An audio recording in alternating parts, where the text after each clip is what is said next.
मुंबई से बोल रही हूँ मैं।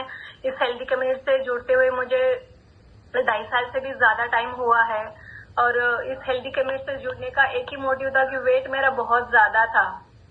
इसमें हेल्थ इश्यूज भी बहुत सारे थे, जैसे बैक पेन, नी पेन, घुटनों में पेन रहता था, सूजन आती थी, कमर में बेल्ट था, स्पॉन्डिलाइटिस था मुझे। उसके बाद मेरी राइट साइड बहुत पेन करती थी, ब्लड सर्कुलेशन नहीं होता था हाथों में, और माइग्रेन भी था मुझे, डाइजेशन का इशू था, लो इम्यूनिटी पावर जिसे बोलते हैं ना कि सालों साल सर्दी खांसी जुकाम रहता ही है, तो वो था मुझे।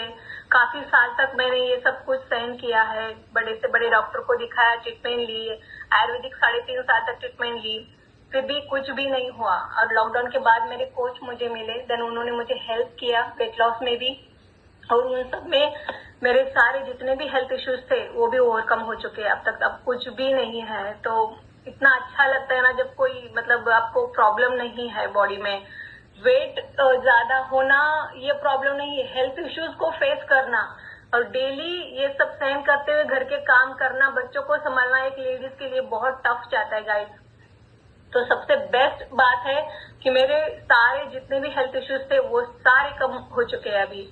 और बस इतना ही नहीं, मेरे हस्बैंड को शुगर, टाइप 2 डायबिटीज उनको हुआ था, तो उन्होंने आज तक कोई मेडिसिन नहीं ली है।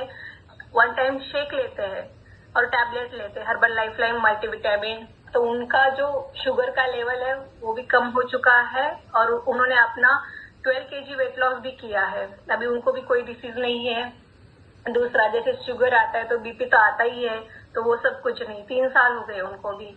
और मेरे बड़े बेटे का वेट गेन नहीं होता था, वो मेरे जैसा ही था, लो इम्यूनिटी पावर, हर बार बीमार पड़ता था। 6-6 महीने में उसको टाइफाइड होता था, 15-15 दिन उसको हॉस्पिटल में लेके जाना पड़ता था, इतना बुखार आता था तेज उसको, लो इम्यूनिटी पावर की वजह से, और उसका वेट और कम होता रहता था। तो मैं कितना भी उसको कुछ भी खिलाओ, कुछ भी करो, हर बार बीमारी पड़ता था। तो इस न्यूट्रिशन से बेस्ट पार्ट क्या हुआ, उसका वेट गेन हो गया, 10 kg वेट गेन हो गया, प्लस उसकी इम्यूनिटी पावर इतनी अच्छी हो गई कि अभी वो बीमार नहीं पड़ता है। छोटा बेटा वैसे भी हेल्दी है, दिन